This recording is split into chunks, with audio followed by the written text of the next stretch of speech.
The first generation Shelby Mustang GT500 is one of the most desirable cars in automotive history. There, I said it. Don't agree? Tell that to the guy that recently spent $243,000 buying one on Bring a Trailer. Ford fan or not, there's no way around the fact that when Carroll Shelby was cut loose on the original Mustang, an all-time legend was born, and its name was GT500. I mean, when's the last time you got behind the wheel of a two-door, 3,300-pound sports car with a 7-liter V8? That's what the first-generation Mustang GT500 was packing, and is proof, not that you needed any, that Carroll Shelby was an absolute maniac. There's a lot more to this all-time muscle car than you may realize, like the subtle white lie about the original GT500's provenance. So stay with us. But first, would you kindly click the subscribe button below? Everyone here at The Empty Garage thanks you. You've seen Ford versus Ferrari, and if you haven't, stop watching this immediately and go turn it on. So you know Carroll Shelby was more than just some tuner. The guy won the 24 Hour of Le Mans. He also took Ferrari to the cleaners in 1966, sweeping the podium in France with the famous 427-powered GT40s. And here is where the story behind the mighty GT500 begins. The following year, 1967, Shelby was itching for a more powerful version of his high-strung Mustang GT350 that had arrived in 1965. That car, like Shelby's famed AC-based Cobra Roadster, sported a thundering 289 cubic inch Ford Windsor V8. But like Jeremy Clarkson, Carroll Shelby was always after more power.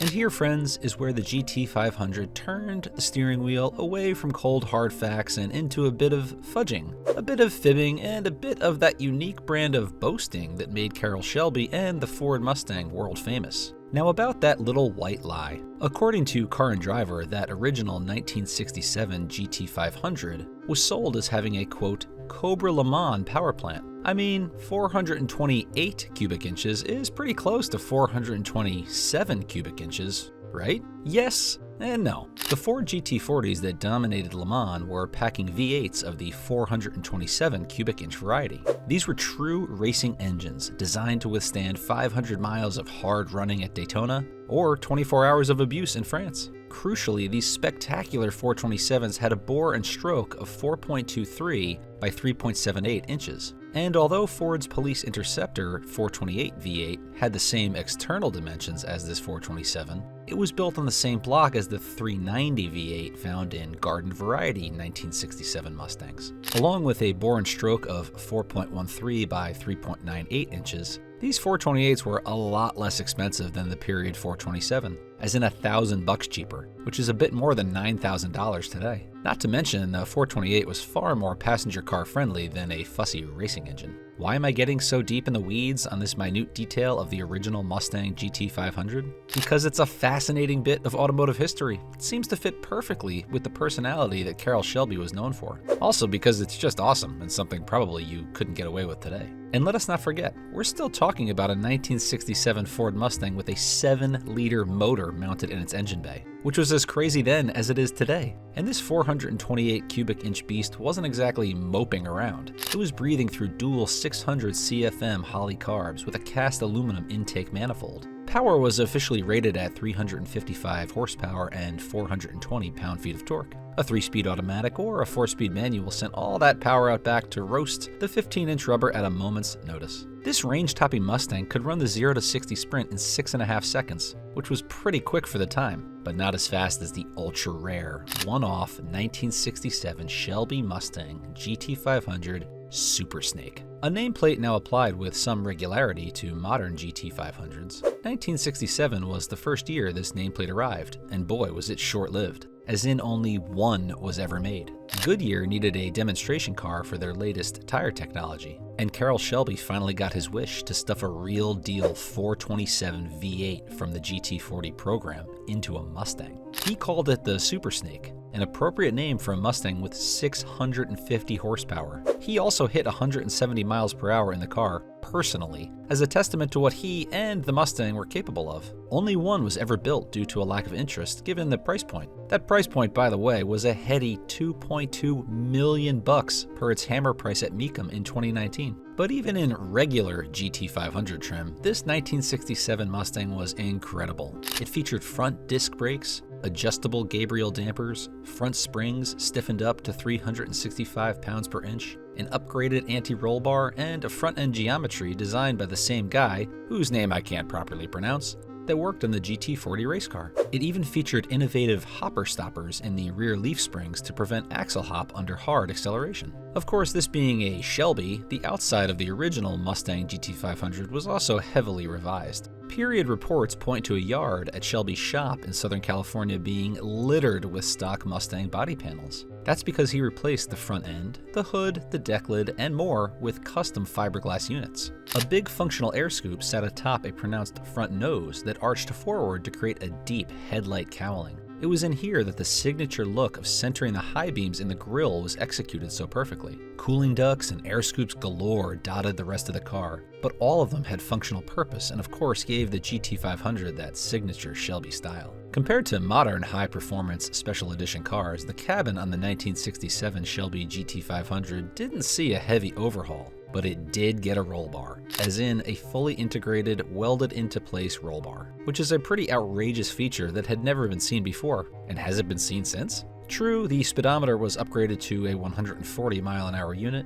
an 8,000 RPM tack was fitted, and a handful of Cobra emblems were tacked on. But that padded roll bar was the highlight, and could even be fitted with trick shoulder harnesses that were mounted to the roll bar up high and to either side of the seat down low. Along with the lap belt, it made for a pretty wild harness configuration that gave this Mustang a serious racing vibe. These original Mustang GT500s were the kind of bruiser that could hang with the rest of the big blocks prowling the stoplights, but without the high-strung intensity of the GT350. And they were 100% Carroll Shelby. Only 2,048 of these first-year GT500s were ever made, but this is Carroll Shelby we're talking about, and he obviously didn't stop there. The following year, 1968, brought about the now legendary nameplate King of the Road. Along with the regular old garden variety GT500, a new Cobra GT500 KR joined the lineup as the top model. Featuring Ford's Cobra Jet 428 power plant, this latest hot rod Mustang was an instant icon.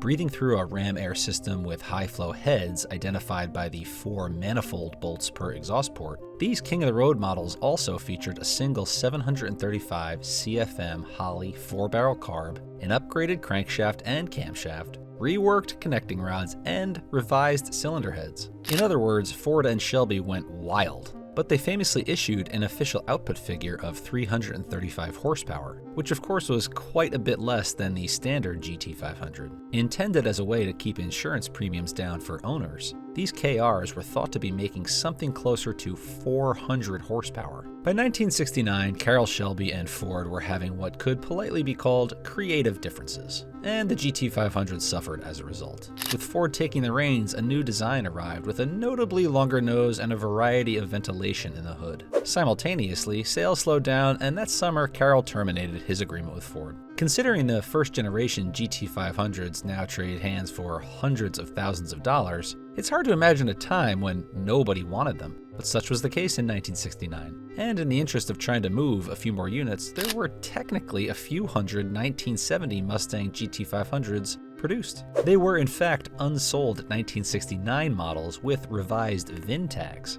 a process overseen by the FBI. These final year models also featured a chin spoiler from the Boss 302 Mustang and a pair of black racing stripes on the hood to set them apart. A seemingly lame ending for the original Shelby Mustang GT500 was really a prime example of a champ going out on top. Shelby realized he could no longer build the car he wanted and chose to walk away. Considering what happened to other legendary muscle cars as the 1970s wore on, I'd say he made the right move. The Shelby Mustang GT500 was a short-lived but phenomenal car that was as amazing 57 years ago as it is today. It was part of a period that saw Carroll Shelby and the Ford Mustang reach icon status, a status that continues to this day. Though the GT500 nameplate ultimately did return in a car that is an absolutely staggering performance machine, as is usually the case, there's nothing like the original.